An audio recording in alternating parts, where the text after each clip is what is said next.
The council chamber was massive and filled with beings from across the galaxy. Ambassador Lucas Grant stood at the center platform looking up at the delegates who sat in their elevated seats. His hands were clasped behind his back and his face showed no emotion, but inside he felt tired. This was the 8th meeting in 3 weeks and every single one had gone the same way. The council wanted humanity to give up their weapons and share their technology. But they offered nothing in return except vague promises of friendship. Next to Lucas stood Commander Nina Blake in her military uniform. She was watching the alien delegates with sharp eyes, and Lucas knew she was counting exits and calculating distances like any good soldier would. They had talked about this moment many times over the past month. They both knew it was coming to this, and they had both agreed on what needed to be done. The Vorkan delegate named Thexel was speaking now. He was tall and covered in scales that shimmered green and gold under the chamber lights. His voice was deep and filled with contempt when he spoke about humanity. "Your species has been part of this council for only 20 years, he said, while waving one clawed hand dismissively. "You think you understand how the galaxy works better than civilizations that have been here for thousands of years. You demand respect, but you refuse to make the sacrifices that every other species has made. You want the benefits of council membership without the responsibilities."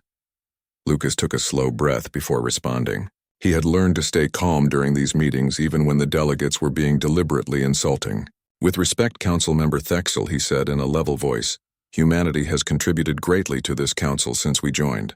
We shared medical technology that cured the plague on Velos Prime. We provided food and supplies during the Kelvin famine when others turned away. We have sent engineers and teachers and doctors to help dozens of worlds. All we ask in return is that you respect our right to defend ourselves." The chamber erupted in hisses and clicks and sounds that Lucas had learned meant disagreement. A crystalline being named Christhal from the Zelani species spoke next. Her voice sounded like wind chimes and made Lucas feel uneasy every time he heard it. "You speak of defense," she said. "But defense against what? Are you saying the council is a threat to you? Are you saying we would harm you after welcoming you into our community?" Lucas felt his jaw tighten. This was the trap they always set. If he said yes, then humanity looked paranoid and aggressive. If he said no, then they would ask why humans needed weapons at all.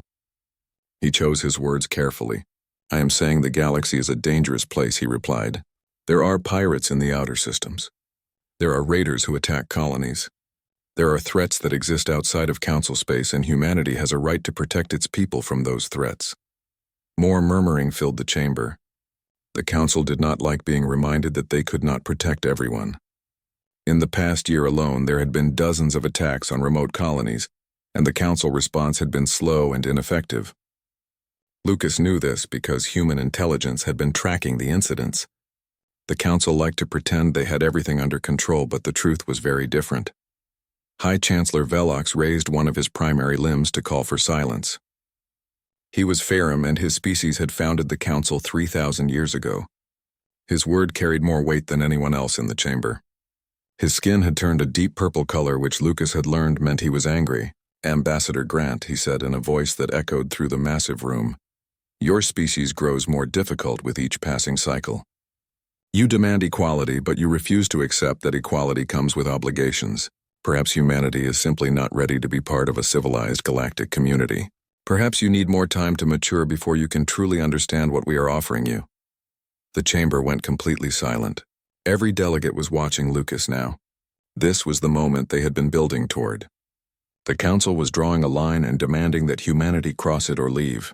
Lucas looked at Nina and saw her give the smallest shake of her head. They had discussed this exact scenario. They had wargamed it and debated it and lost sleep over it.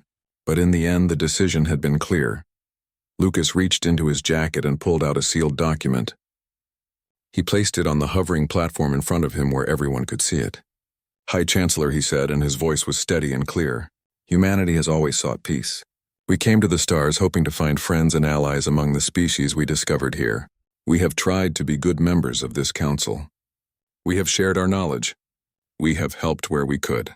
We have followed your laws and respected your customs. But we will not surrender our dignity, and we will not leave our people defenseless just to satisfy your demands." He paused and looked around the chamber, meeting the eyes of as many delegates as he could. Effective immediately, he continued. "Humanity is withdrawing from active participation in the Galactic Council. We will maintain our embassy here for diplomatic communications, and we will honor all existing treaties and agreements.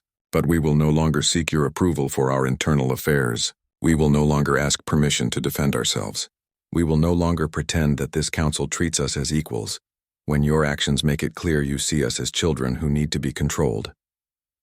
The reaction was immediate and explosive. Delegates jumped to their feet. Some were shouting. Others were making sounds of shock or anger or disbelief.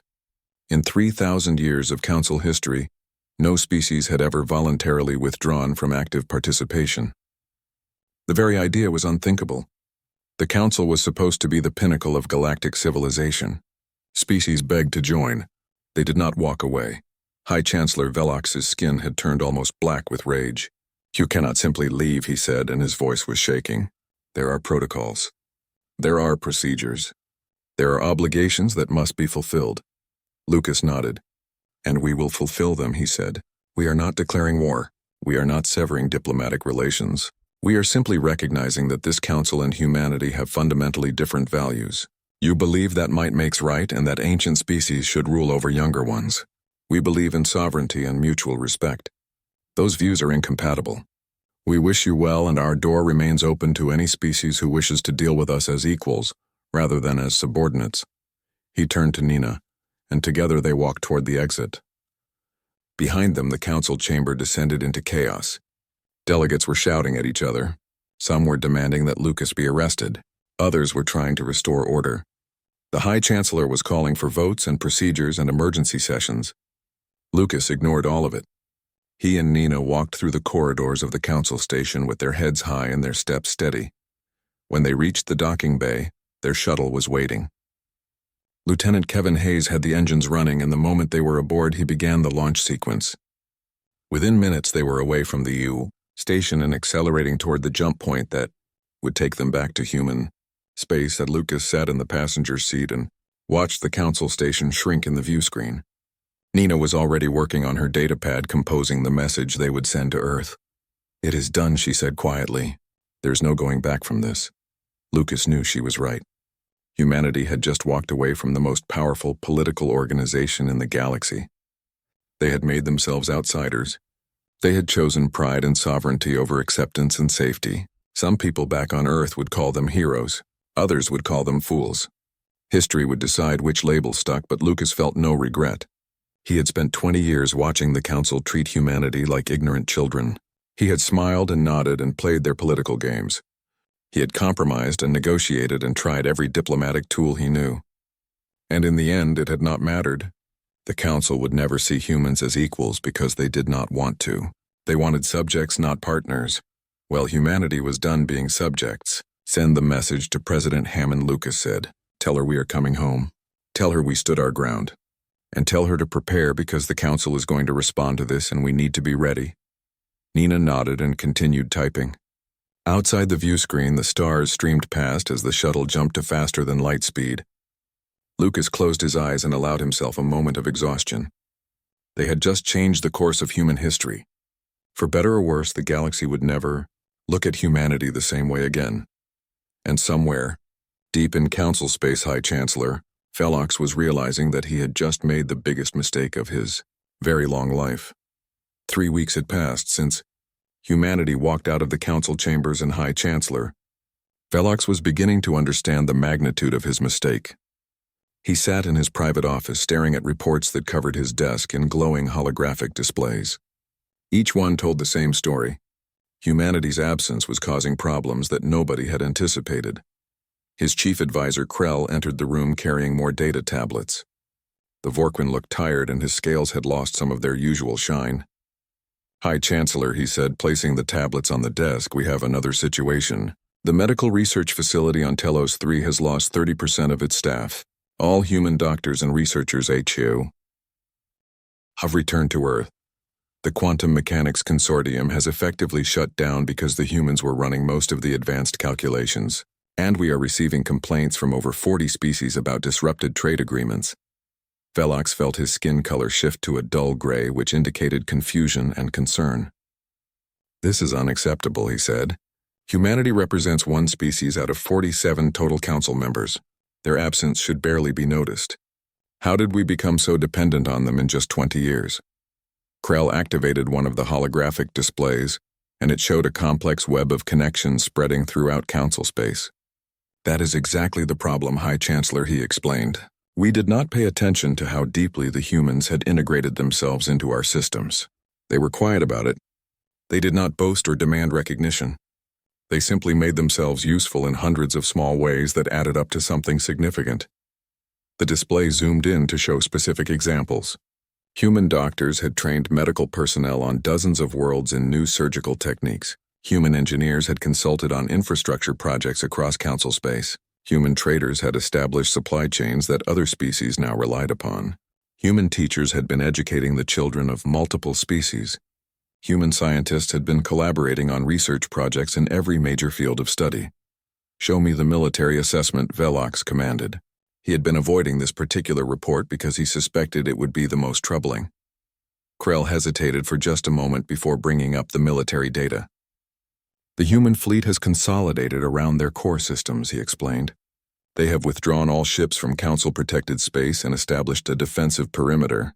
But, High Chancellor, that is not the concerning part, continue, Velox said, though. He was not sure he wanted to hear what came next.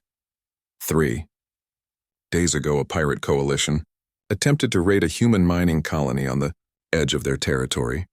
The colony was defended by only one human destroyer called the Dakota. The pirates had 12 ships, including several heavy raiders. They were confident they could overwhelm a single defender. And what happened, Velox asked, though he had a sinking feeling he already knew. The Dakota destroyed all 12 pirate ships in approximately 4 minutes. There were no human casualties. The destroyer sustained minimal damage. High Chancellor, our military analysts have reviewed the engagement data, and they are completely baffled. The humans used weapons and tactics we have never seen before. Their ship moved in ways that should not be possible. Their targeting systems were impossibly accurate. Their shields adapted to incoming fire faster than our technology can track. Velox stood and walked to the window that looked out over the council station. Below him, ships from dozens of species came and went on diplomatic missions. For 3,000 years, this station had been the center of galactic civilization, but now he wondered if that era was coming to an end. How did we miss this, he asked quietly. How did we fail to understand what humanity was truly capable of? Krell moved to stand beside him.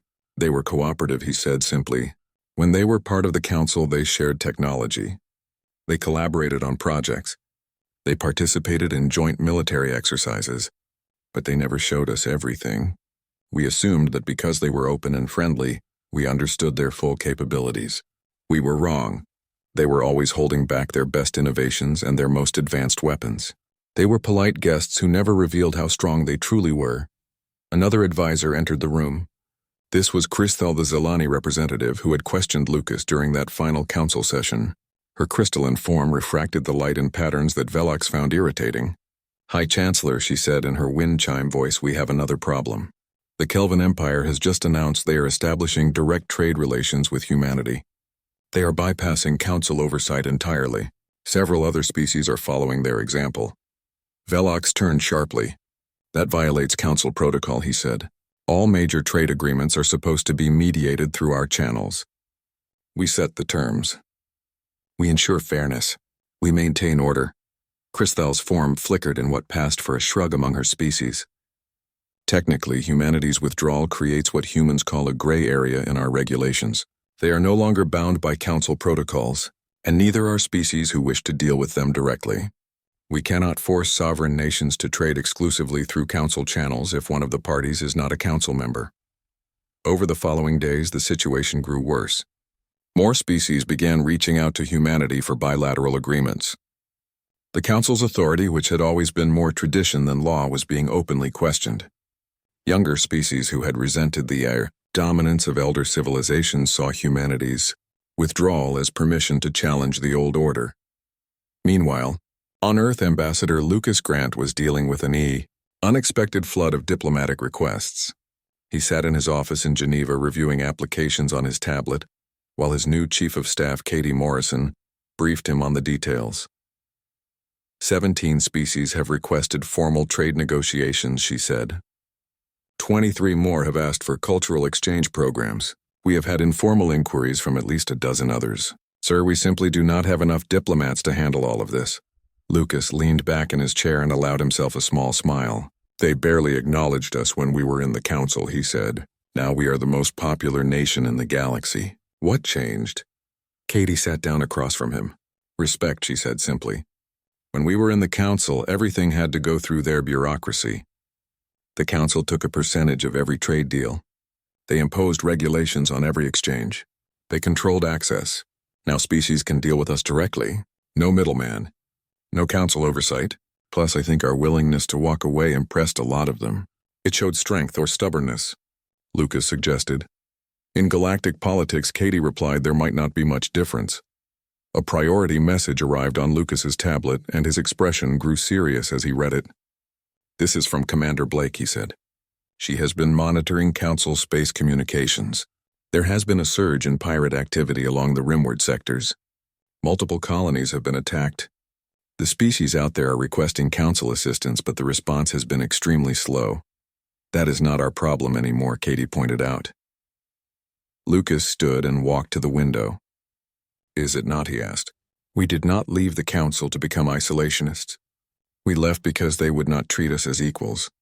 But those colonies being attacked include species that were always decent to us. The Kelvin stood up for us more than once. The Thalari always voted fairly. Are we going to just ignore them because we had a political disagreement with the Council leadership? Katie was quiet for a moment. What are you suggesting? She finally asked. Lucas turned back to face her. Get me a secure line to President Hammond, he said, and contact Nina Blake. I have an idea, but it is going to require some very careful coordination. Back on the Council station, High Chancellor Velox received an unexpected transmission.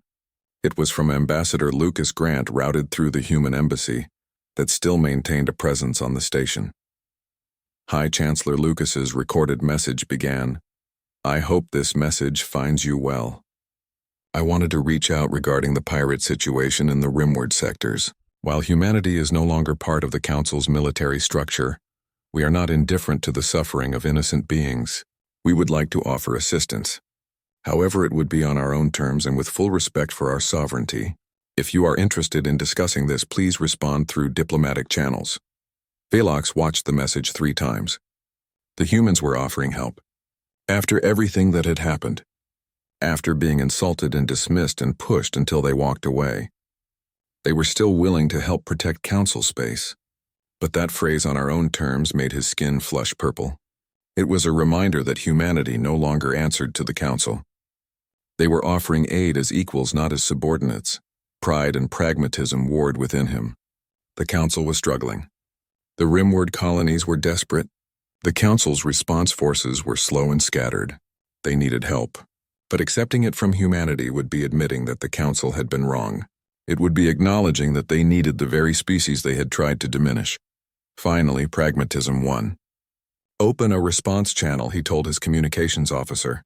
Let us see what terms the humans have in mind. And he added quietly, let us hope we have not damaged this relationship beyond all repair. The USS Ranger dropped out of quantum space at the edge of the Kelvin trade route, and Captain Ryan Foster immediately knew they had arrived too late.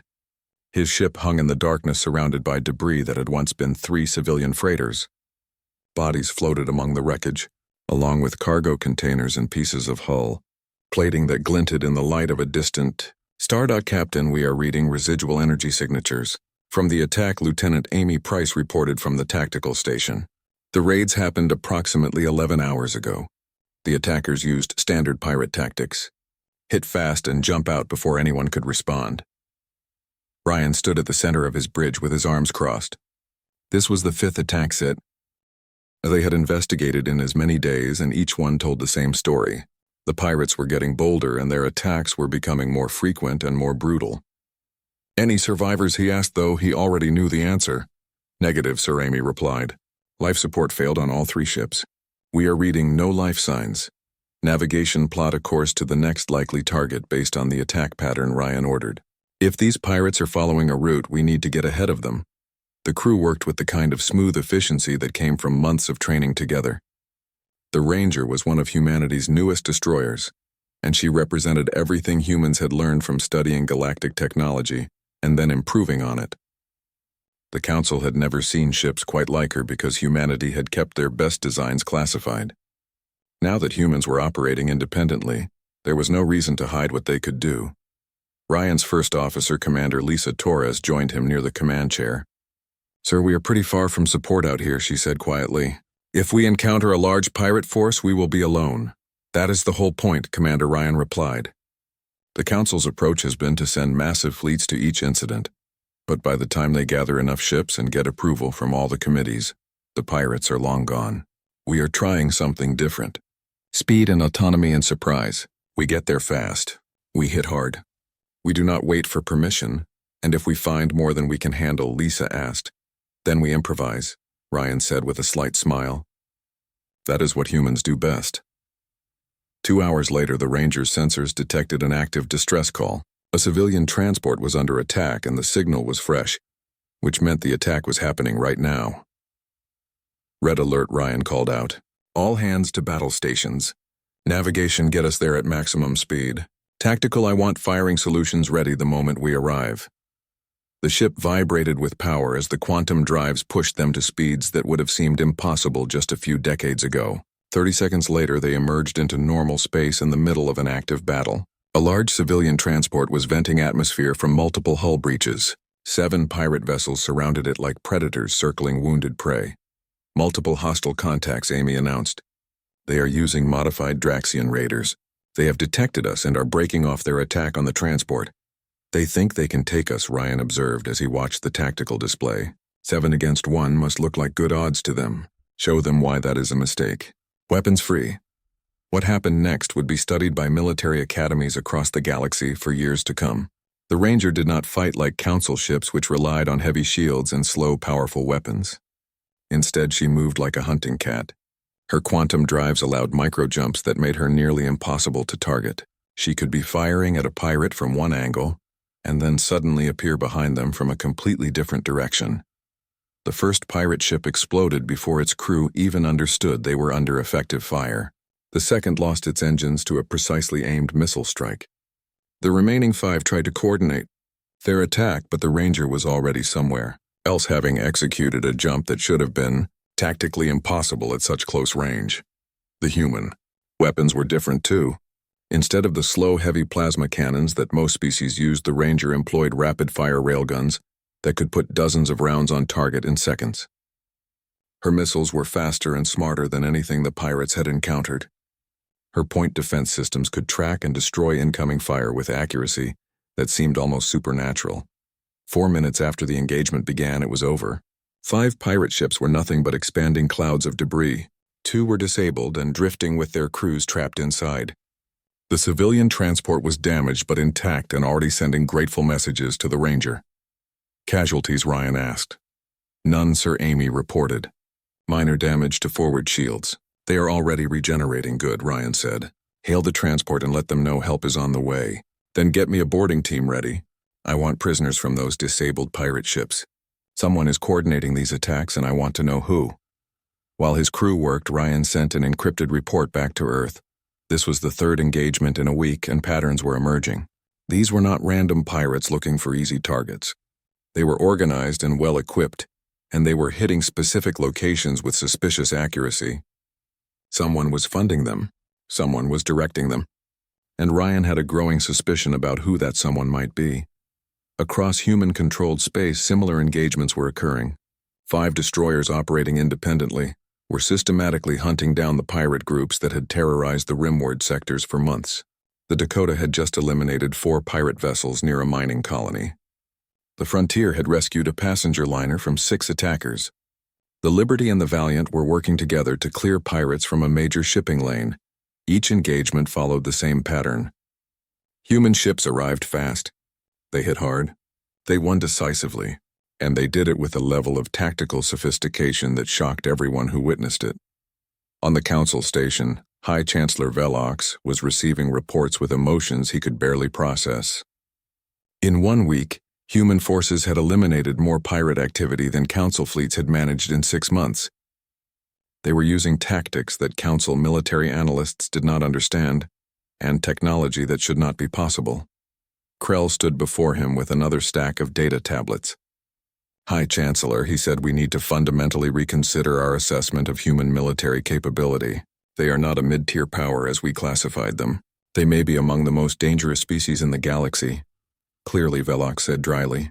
He pulled up tactical footage from one of the engagements and watched the Ranger dance through a pirate formation, like she was performing a ballet instead of fighting a battle. "How did we miss this?" he asked for what felt like the 100th time. "They were cooperative," Krell repeated. "They participated in our exercises. They followed our protocols. But they never showed us their full capabilities. We assumed we understood them because they were friendly and open. We were arrogant." A new priority report arrived and Velox opened it with a growing sense of dread. "Captain Foster has captured 2 pirate vessels intact," he read aloud. "They interrogated the crews and traced the funding back to the Draxian Syndicate. According to this report, the pirates were being supplied and directed by Draxian military forces with approval from elements within the Council itself." The chamber fell silent. The Draxians were a council species and one of the older members. If they were behind the pirate raids, it meant corruption ran deep within the very organization that was supposed to maintain peace and order. "The humans are sending us all their evidence," Krell noted. "They could have kept this information.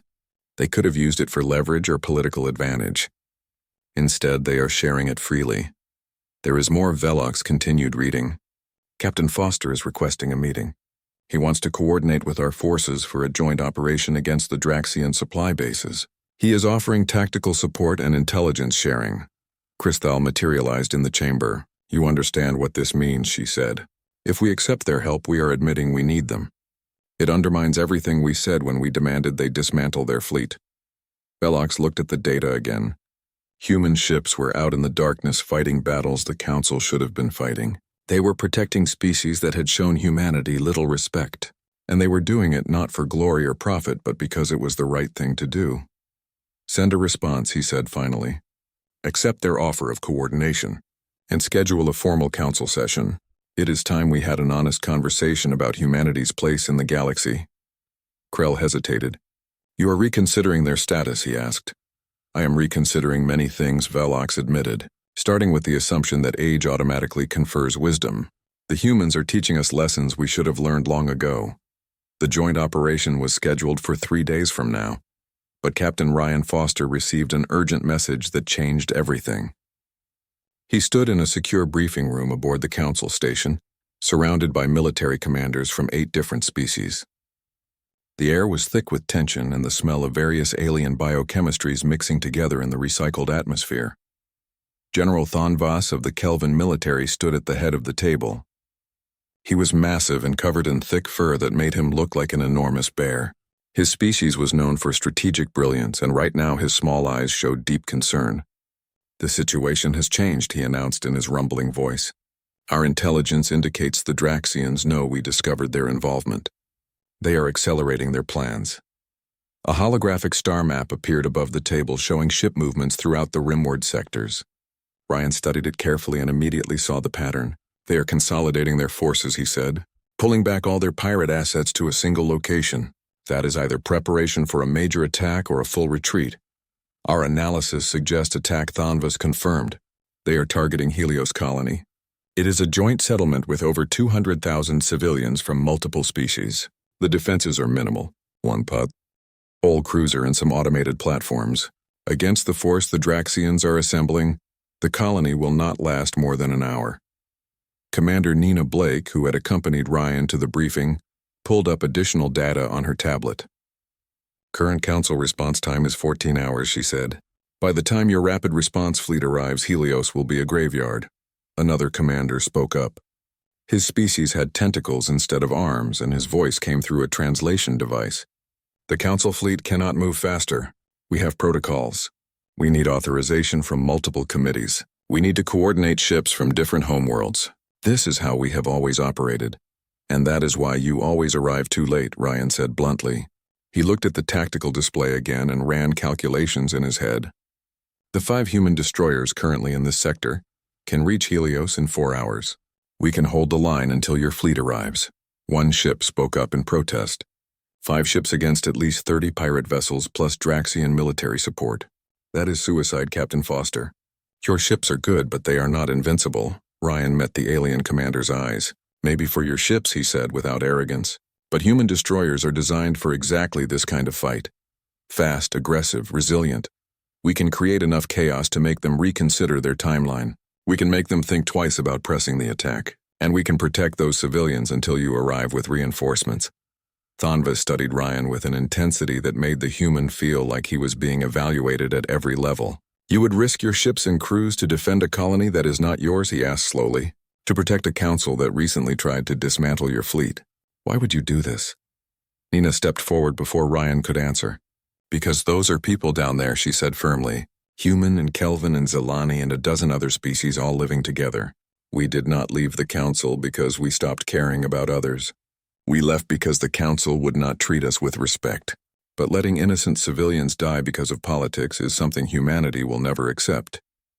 There was a long silence in the room. Then Thonvis nodded his massive head. I will authorize the operation, he said.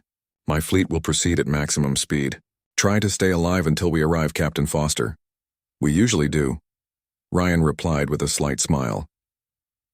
4 hours later, the USS Ranger dropped out of quantum space at the edge of the Helios system.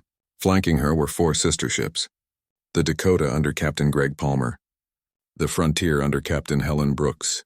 The Liberty under Captain Sam Mitchell. And the Valiant under Captain Laura Kim. Together, they represented the finest ships in humanity's fleet and some of the best crews anywhere in the galaxy. Ahead of them, the enemy force was already moving into attack formation. 32 pirate raiders backed by 6 heavy Draxian warships. Each of those warships was 3 times the size of a human destroyer and carried enough firepower to level a city. Well, Amy Price said from her tactical station, this is going to be interesting. Ryan opened a channel to the other destroyers. All ships, this is Ranger Actual, he said calmly. Our mission is simple. Keep them busy and keep them away from Helios. Use your speed. Use your maneuverability. Do not try to trade shots with those Draxian heavies. We are not here to win. We are here to buy time. Understood, came the replies from 4 other captains. The enemy was hailing them. Ryan nodded to his communications officer who put it on screen.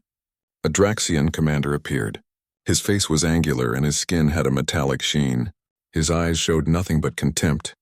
Human vessels, you are outgunned and outnumbered by more than 6 to 1, he said. Withdraw now and we will allow you to leave with your lives. Negative, Ryan responded. We are here to protect Helios Colony. Turn back now and face council justice or stay and face us. Your choice. The Draxian laughed. It was a harsh sound that made Ryan's skin crawl. 5 small ships against my entire fleet, he said. You are either incredibly brave or incredibly stupid. Either way, you will be dead soon enough. The channel cut off. Moments later, every enemy ship opened fire. What followed was a battle unlike anything the galaxy had witnessed in recent memory. The human destroyers did not stand and fight like traditional warships. They moved like a school of fish, coordinated but fluid, each ship covering the others while striking at vulnerable points in the enemy formation. The Ranger executed a micro-jump that brought her alongside a cluster of pirate raiders. Her point defense systems eliminated incoming missiles with surgical precision, while her railguns tore through shields that were never designed to withstand such focused assault. 3 pirate ships went dark within seconds. The Dakota was dancing around one of the Draxian heavy warships. The massive vessel tried to track the smaller ship with its main weapons, but the destroyer was simply too fast. Meanwhile, the Dakota's missiles found weak points in the warship's engine section. Not enough to destroy it, but enough to cripple its ability to maneuver effectively. The Frontier and the Liberty worked together like they were parts of the same organism. They herded a group of pirates into a kill zone, and then shredded them with coordinated fire. The Valiant was providing cover for damaged ships and picking off enemies who tried to flank the formation. The battle raged for 2 hours. The human ships took damage. The Liberty lost her forward shield generators and had to pull back temporarily. The Valiant had hull breaches on 3 decks and crew members working in emergency suits to keep systems running. But they were still fighting. Still moving, still denying the enemy access to Helios Colony. And slowly the enemy formation was falling apart. They had started with 32 pirate raiders. Now 23 of those were destroyed or disabled. The Draxian warships were still dangerous, but 2 of them had sustained enough damage that they were effectively combat ineffective. Captain, we are receiving a message from the lead Draxian, warship Amy reported. Put it through, Ryan said. The Draxian commander. appeared again, but his expression had changed. The contempt was gone, replaced by cold calculation. "Impressive humans," he said, "but you cannot sustain this pace. Your ships are damaged. You must be running low on ammunition. One more push from us and we will overwhelm you." Ryan met his gaze without flinching. "You are welcome to try," he said, "but you have got about 20 minutes before the Council Rapid Response Fleet arrives. And I do not think you want to explain to High Chancellor Velox why you attacked a civilian colony." The Draxian's eyes narrowed. "This is not over," he said. "No," Ryan agreed. "But your window of opportunity is closing fast. Every minute you wait, your chances of success decrease. So make your choice. Attack us and lose most of your remaining ships before the Council fleet arrives. Or retreat now and maybe escape with something intact." For 10 long minutes the enemy fleet held position. Ryan knew they were debating their options. Then sensors showed the vanguard of the Council fleet beginning to arrive at the edge of the system. The Draxians made their choice. All remaining enemy ships turned and jumped into quantum space, fleeing the system. On Helios Colony, 200,000 people who had been watching the battle from emergency shelters erupted in celebration. The 5 battered human destroyers settled into protective orbits while Council ships moved in to secure the system. A message came through from General Thonvas. "Captain Foster," he said, and there was something in his voice that Ryan had never heard before. Deep respect mixed with awe. "I have fought in 17 major engagements during my career. I have never witnessed such tactical brilliance and raw courage. On behalf of the Kelvin military and all Council forces, I salute you and your crews." Ryan was exhausted. His ship had taken damage that would require weeks in dock to repair fully, but they had saved the colony. "Just doing our job, General," he said. No, Thonvas corrected. "You went far beyond duty today. This will not be forgotten." News of the Battle of Helios spread throughout Council. Space within hours, and the galaxy would never look at humanity the same way again. 1 month after the Battle of Helios, Ambassador Lucas Grant stood once again in the Galactic Council chambers, but everything felt different now. The delegates who had looked at him with contempt before now watched him with something closer to respect. Some even showed what might have been fear. Lucas stood straight with Commander Nina Blake on his right and Captain Ryan Foster on his left. Ryan had been invited specifically because the Council wanted to honor the hero of Helios. High Chancellor Velox addressed the assembled chamber, and his tone was nothing like it had been during that last terrible meeting. "We gather today to discuss a matter of profound importance," he began. "The question of humanity's relationship with this Council, and the principles by which we govern ourselves." Lucas remained silent and waited. This was Velox's moment, and the High Chancellor had earned the right to speak first. For 3,000 years, Velox continued, "This Council has operated on certain assumptions. That age brings wisdom. That conformity ensures stability. That newer species must prove themselves worthy before being granted full respect." He paused and his skin shifted to a more neutral color. "Recent events have demonstrated that these assumptions were flawed and perhaps even dangerous." Murmurs spread through the chamber. Some delegates nodded in agreement. Others shifted uncomfortably in their seats. This was not the kind of language usually heard in council sessions. "Humanity joined this council 20 years ago," Velox said. "In that brief time, they contributed medical advances that saved billions of lives. They shared engineering knowledge that improved infrastructure across dozens of worlds. They provided aid during disasters and famine. They participated in our programs and followed our laws. Yet we responded to their success not with gratitude but with suspicion and demands. We treated them not as equals but as subordinates who needed to be controlled."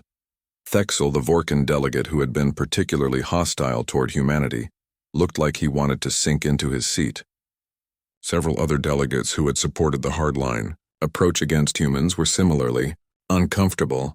When they refused our demands and withdrew from active participation, Velox continued, "We assumed they would fade into irrelevance. We believed the Council was so important that no species could thrive without our approval. We were wrong. Instead, we discovered how much we had come to depend on them. When pirate raids threatened our rimward colonies and our response was slow and ineffective, human forces intervened. They did not do this because they owed us anything. They did it because it was right. Because innocent lives were at stake. Because humanity values life over politics." The High Chancellor turned to face Lucas directly. "Ambassador Grant, on behalf of the Galactic Council, I formally apologize for the treatment your species received. We allowed pride to cloud our judgment. We nearly lost a valuable ally because we could not see past our own assumptions about how the galaxy should work. For this, I am deeply sorry." Lucas had prepared for this moment, but hearing the actual apology still moved him. He inclined his head respectfully. "High Chancellor, I appreciate your words and your honesty," he said. "But humanity needs more than apologies. We need to know that our sovereignty will be respected. We need to know that we will be treated as equals going forward. Words are important, but actions matter more," agreed Velox said without hesitation. "Which is why I am proposing fundamental changes to how this council operates. For too long we have functioned as a hierarchy where elder species hold more power than younger ones. I propose we move to a true consensus model. Every member species will have equal voice and equal vote regardless of how long they have been part of this council." The chamber erupted. This was not a small change. This was a complete restructuring of the political order that had existed for millennia. Several elder species immediately objected. Others tried to shout them down. It was chaos. General Thonvas rose from his seat and his massive presence commanded attention. "I support this proposal," he said in his deep rumbling voice.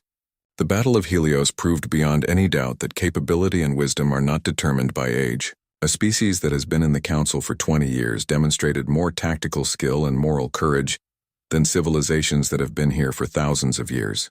The Kelvin Empire formally endorses equal representation for all member species." Other voices joined in support. The species that had been marginalized by the old hierarchy saw this as their chance for true equality.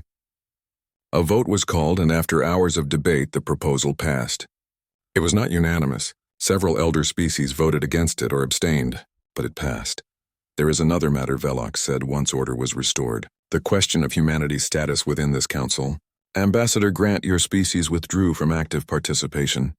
We would like to formally invite you to return under this new framework, with full equality and with complete respect for your sovereignty. We would be honored to have humanity back as an active member." Lucas had discussed this moment extensively with President Hammond and the entire human diplomatic corps.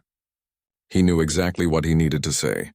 "High Chancellor, Council members, humanity appreciates this invitation," he began. "However, our return is not automatic." Surprise rippled through the chamber. They had expected him to accept immediately. "We need more than structural reforms," Lucas explained. "We need to see that the Council is genuinely committed to the principles you outlined today. Therefore, humanity proposes a conditional arrangement. We will return to active participation.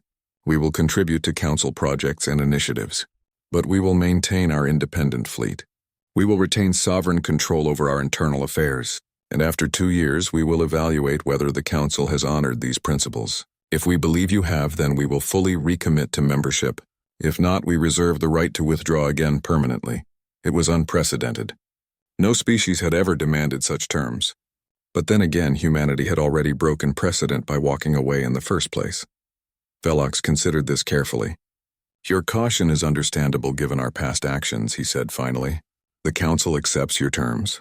We will prove through our actions that we have learned from our mistakes." Over the following weeks, the new arrangement took shape. Humanity returned to active Council participation, but on their own terms. Human doctors and engineers and scientists went back to their posts on various worlds. Human ships coordinated with Council forces on security operations. Human diplomats participated in Council debates and initiatives. But there were important differences. The human fleet remained independent and under human command. When Council species requested human assistance, they negotiated as equals. Humanity shared technology selectively based on their own interests, not because the Council demanded it. Most importantly, other species began following humanity's example. The rigid hierarchy that had dominated the Council for millennia was breaking down. Younger species were demanding equal treatment. Even some elder species were acknowledging that the old ways had been holding everyone back. Lucas found himself in his office late one evening reviewing reports with Katie Morrison. Through the window, he could see the Council station against a backdrop of stars. It looked the same as always, but everything had changed. "The Zilani want to establish a joint research facility," Katie noted as she scrolled through her tablet. "The Ferrum are requesting human military advisors. 6 other species have applied for bilateral defense treaties. We have more requests than we can handle." "We have become respected," Lucas observed quietly. Not just tolerated or feared, but genuinely respected. That is what we were asking for all along. A message arrived from Ryan Foster, who was now Commodore Foster, leading a joint patrol force. The rimward sectors have been quiet for 3 weeks, he reported. Whatever remains of the pirate networks, they are not interested in testing us again. Nina Blake entered carrying 3 glasses and a bottle of something that looked expensive. I thought we could use a small celebration, she said. The council just ratified the new charter. Equal representation for all species. Sovereign rights protected. Everything we walked away for is now official policy. Lucas took a glass. To standing your ground, he said. To knowing what matters, Nina added. We did not get here by compromising on our core principles. We got here by being willing to walk away when those principles were threatened.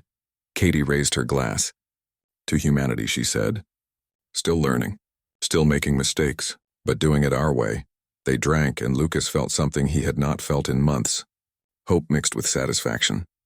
20 years ago, humanity had stumbled into galactic society hoping to find friends among the stars. They had found politics and prejudice instead. They had been tested and dismissed and pushed to the breaking point, but they had not broken.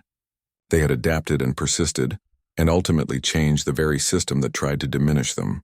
The old council had assumed newcomers should conform to established norms. The new council was learning that sometimes the newcomers have better ideas. It was not perfect. There were still species who resented humanity's influence. There would be more political battles and diplomatic challenges ahead. But now everything was built on a foundation of mutual respect, and that made all the difference. Lucas looked out at the stars and thought about the future. Humanity had retreated from peace negotiations, and in doing so had taught the Galactic Council a lesson it would never forget. Sometimes walking away is not weakness. Sometimes it is the only way to show your strength. Sometimes you have to be willing to stand alone before others will stand with you as equals, the galaxy was learning. To accept that humanity would not be diminished or controlled or forced to surrender their identity for the privilege of membership in any organization. And in learning that lesson, the galaxy itself was becoming something better, something more honest, something worth being part of. Outside, the stars burned steady and bright, full of infinite possibility.